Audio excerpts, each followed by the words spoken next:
आज हम यह जानने का प्रयास करेंगे कि यह न्यायालय का क्षेत्राधिकार क्या होता है, यानी ज्यूरिडिक्शन ऑफ कोर्ट ये होता क्या है। क्या न्यायालय किसी भी मामले को स्वीकार कर सकता है और उसमें सुनवाई कर सकता है, या उस पर कोई प्रतिबंध है? यही जानने का प्रयास आज हम इस वीडियो में करेंगे। तो न्यायालय का क्षेत्राधिकार क्या होता है, उसके पहले हमको न्यायालय ये क्षेत्राधिकार क्या होता है इसको जान लेंगे, तब न्यायालय के क्षेत्राधिकार क्या होते हैं और कितने प्रकार के होते हैं, क्या उनमें प्रतिबंध होता है, ये सब जानने की कोशिश करेंगे। आइए शुरू करते हैं।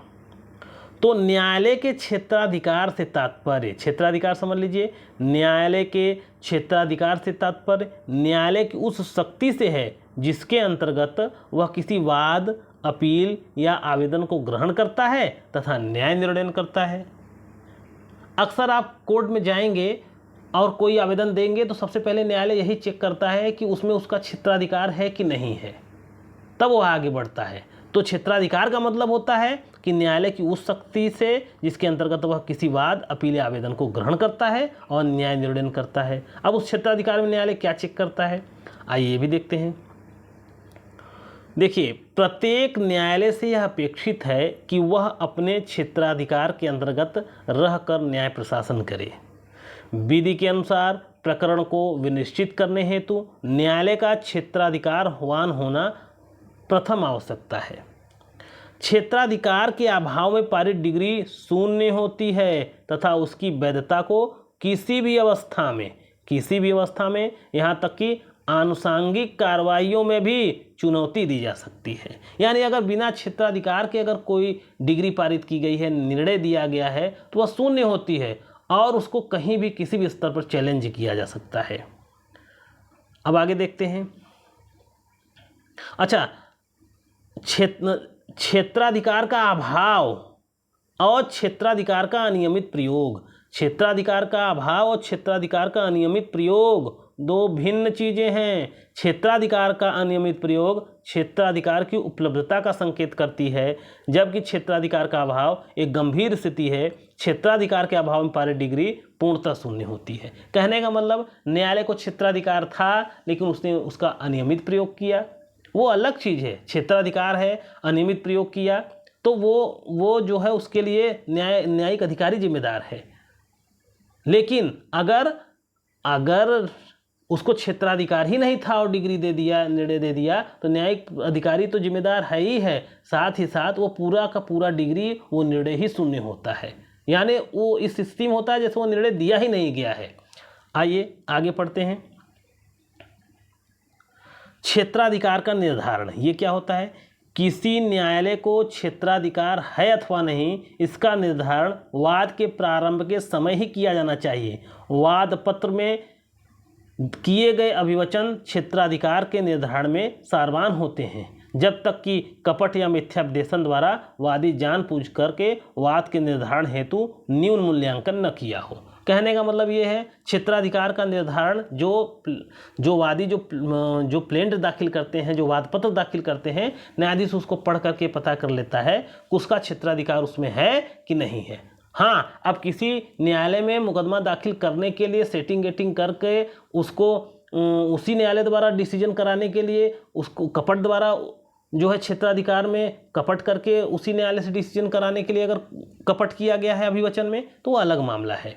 लेकिन न्यायालय यह कोशिश करता है जो अभिवचन किया जाता है, जो प्लीडिंग की जाती है, उसी के आधार पर न्यायालय तय करता है और उसी समय प्लीडिंग बनाते समय ही ये तय कर लिया जाना चाहिए कि किस न्यायालय में क्षेत्राधिकार जो है मुकदमा जाएगा, यानी न्यायालय को क्षेत्राधिकार है कि नहीं है। यह जिस समय वादपत्र तैयार होता है उसी समय निर्धारित कर लिया जाता है। आइए आगे देखते हैं। ये क्षेत्राधिकार के प्रकार क्या होते हैं? क्षेत्राधिकार के प्रकार, तो देखिए, क्षेत्राधिकार का निर्धारण का आधार यही है। क्षेत्राधिकार के जो प्रकार हैं, जिसको इसकी जानकारी होगी वही क्षेत्राधिकार का निर्धारण कर पाएगा, वरना नहीं कर पाएगा। आइए देखते हैं क्षेत्राधिकार के प्रकार कितने प्रकार के होते हैं। देखिए, सामान्यतः न्यायालय के क्षेत्राधिकार को निम्नलिखित भागों में विभाजित किया जा सकता है। एक है स्थानीय क्षेत्राधिकारिता, एक है आर्थिक क्षेत्राधिकारिता, एक है विषय वस्तु संबंधित क्षेत्राधिकारिता और एक है मूल या अपीली क्षेत्राधिकारिता। अब ये सब क्या होते हैं, आइए इसके बारे में जानते हैं। स्थानीय क्षेत्राधिकारिता, लोकल ज्यूरिडिक्शन, प्रत्येक न्यायालय की स्थानीय क्षेत्राधिकारिता निश्चित होती है, जिसके बाहर के मामलों को वह न तो ग्रहण कर सकता है न न्याय निर्णित कर सकता है। जैसे आइए इसको उदाहरण से देखते हैं। जैसे प्रत्येक राज्य के उच्च न्यायालयों की अपीली क्षेत्राधिकारिता उस राज्य तक, जनपद न्यायालय की क्षेत्राधिकारिता जनपद तक होती है, उसी प्रकार सिविल जज सीनियर डिवीजन, सिविल जज जूनियर डिवीजन की स्थानीय क्षेत्राधिकारिता भी निश्चित होती है। अब कहने का मतलब ये है कि अगर आपके साथ आपकी कोई शिकायत उत्तर प्रदेश में है, अगर हाई कोर्ट जाना चाहते हैं तो उत्तर प्रदेश का हाई कोर्ट इलाहाबाद उच्च न्यायालय, वहाँ जाएंगे। आप पटना उच्च न्यायालय नहीं जा सकते। क्यों? क्योंकि पटना उच्च न्यायालय की स्थानीय अधिकारिता उसमें नहीं है। अगर आप जिस जनपद के हैं, अगर आपको कोई शिकायत है तो आप जनपद न्यायालय में जाएंगे, उसी जनपद के जनपद न्यायालय में जाएंगे, आप किसी दूसरे जनपद के जनपद न्यायालय में नहीं जाएंगे। हाँ, आप ये दुर्विसंधि करके, आप कोई कपट करके ऐसा सेट कर लीजिए, प्लीडिंग ऐसा कर दीजिए कि जहाँ क्षेत्राधिकारिता नहीं है वहाँ भी क्षेत्राधिकारिता पहुँच जाए, तो वो अलग बात है। आइए आगे देखते हैं। ध्यान देने की बात यह है कि यह स्थानीय क्षेत्राधिकारिता समुचित प्राधिकारी या समुचित सरकार द्वारा घटाया बढ़ाया जा सकता है, यानी क्षेत्राधिकारिता कम ज़्यादा ये होता रहता है कानून के तहत। अगला है आर्थिक क्षेत्राधिकारिता। ये क्या होता है? पिक्यूनरी ज्यूरिडिक्शन क्या होता है? जिस प्रकार प्रत्येक न्यायालय का स्थानीय क्षेत्राधिकारिता सुनिश्चित होता है, उसी प्रकार प्रत्येक न्यायालय का आर्थिक क्षेत्राधिकार भी निश्चित होता है। यह प्रत्येक राज्य में भिन्न भिन्न हो सकता है। जैसे उत्तर प्रदेश में उच्च न्यायालय, जनपद न्यायालय तथा सिविल जज सीनियर डिवीजन को सीमित आर्थिक क्षेत्राधिकारिता प्राप्त है। तो ये कितने भी का भी आर्थिक मामला हो, ये निस्तारित कर सकते हैं। जबकि सिविल जज जूनियर डिवीजन को 25,000 तक की क्षेत्राधिकारिता प्राप्त है। यानी जो न्यायालय होता है उसको एक आर्थिक सीमा उसकी निर्धारित कर दी जाती है, जिसे आर्थिक क्षेत्राधिकारिता कहते हैं। उसी के अंदर के मामले वो निर्धारित करेगा, उसके बियॉन्ड जा करके वह मामलों को निस्तारित नहीं करेगा, स्वीकार ही नहीं करेगा। निस्तारित करने की तो बात ही अलग है। अगला है विषय वस्तु संबंधित क्षेत्राधिकारिता, सब्जेक्ट मैटर संबंधित क्षेत्राधिकारिता। जिस प्रकार प्रत्येक न्यायालय का स्थानीय क्षेत्राधिकारिता आर्थिक क्षेत्राधिकारिता सुनिश्चित होता है, उसी प्रकार प्रत्येक न्यायालय का विषय वस्तु संबंधित क्षेत्राधिकार भी सुनिश्चित होता है। सभी न्यायालय सभी विषय वस्तु का निस्तारण नहीं कर सकते। जैसे लघुवाद न्यायालय को अचल संपत्ति के विभाजन का वाद, संविदा के निर्दिष्ट पालन का वाद, भागीदारी के विघटन का वाद, इन सबको निस्तारित करने का क्षेत्राधिकारिता ये लघुवाद न्यायालय को नहीं होता है। उसी प्रकार अगर प्रोबेट विषयक है, संरक्षकता संबंधी मामले हैं, वसीयत का मामला है, विवाह संबंधी मामला है, तो ये सब मामले किसके द्वारा तय किए जाते हैं? जिला जज द्वारा। क्यों? क्योंकि ये सब विषय वस्तु निर्धारित कर दिए गए हैं जिला जज के लिए। तो अब विवाह संबंधी कोई मामला है तो कोई सिविल जज जूनियर डिवीजन या सीनियर डिवीजन नहीं जाएगा, वो विषय वस्तु तय है कि वह जिला जज के स्तर के न्यायालय द्वारा सुना जाएगा, तो वहीं पर वो मामला जाएगा। आगे देखिए, ये प्रारंभिक और अपीली क्षेत्राधिकारिता क्या होती है, इसको भी देख लीजिए।